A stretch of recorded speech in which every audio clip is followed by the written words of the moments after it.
नमस्कार दोस्तों, legal act के लॉ लेक्चर सीरीज़ में आपका बहुत बहुत स्वागत है। आशा करता हूं आप सब बहुत अच्छे होंगे। जैसा कि हम इंडियन एविडेंस एक्ट पढ़ना शुरू कर चुके हैं और पिछली वीडियो में सेक्शन 3 में हमने कोर्ट, रिलेवेंट और इंडिया वर्ड को कवर किया था। इस वीडियो में हम डॉक्यूमेंट शब्द की परिभाषा समझेंगे।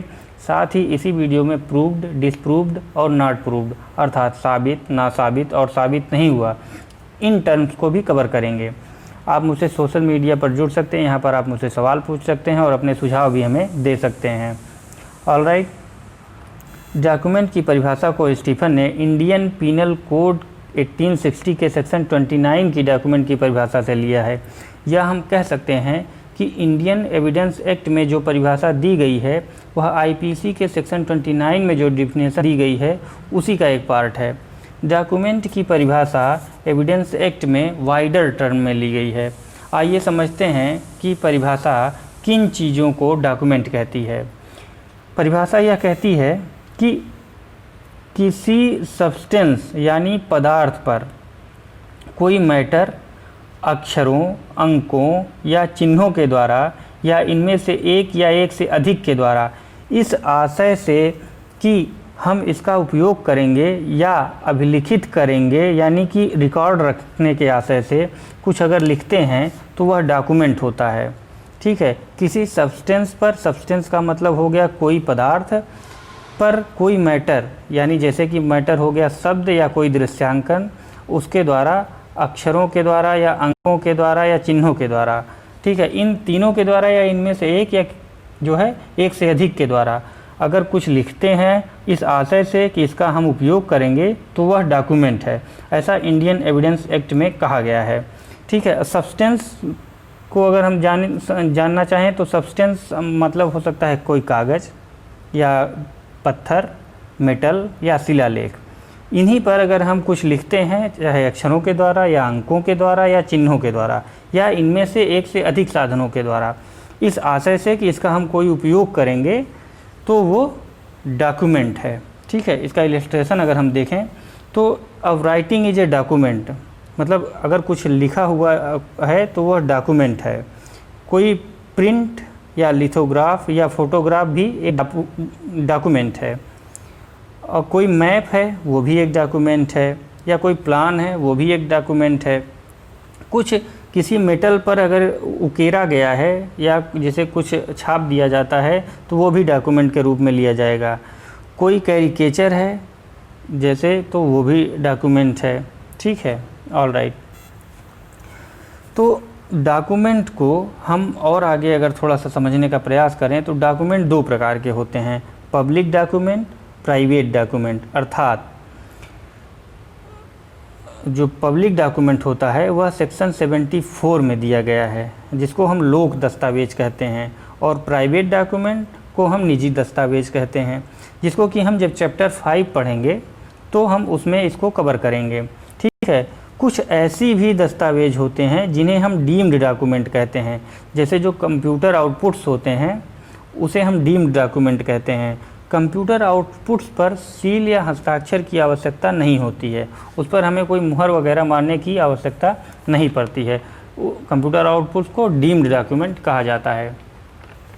ठीक है, जैसे लेकिन कभी कभी जो है कंप्यूटर आउटपुट पर जब से डिजिटल सिग्नेचर आ गया है उसके बाद कुछ जगहों पर यह अनिवार्य हो गया है कि उस पर वह डिजिटली साइन होना चाहिए। जैसे कि कोर्ट में मुकदमों की ई फाइलिंग इस समय हो रही है तो अधिवक्ताओं का डिजिटल सिग्नेचर उस पर आवश्यक हो गया है, या जो ऑर्डर आ रहे हैं कोर्ट से उस पर भी जो मतलब प्रिसाइडिंग ऑफिसर होते हैं उनके डिजिटल सिग्नेचर, या जो न्यायाधीश हैं उनके डिजिटल सिग्नेचर जो है होके आते हैं। ये अनिवार्य कुछ जगहों पर कर दिया गया है। अब एक प्रश्न यह उठता है कि क्या डीम्ड ओरल डॉक्यूमेंट भी होते हैं, मतलब क्या ओरल डॉक्यूमेंट भी कुछ ऐसे होते हैं जिसको हम डॉक्यूमेंट कह सकते हैं, उसी को हम डीम्ड डॉक्यूमेंट भी कहते हैं। तो हाँ, ऐसा हो सकता है।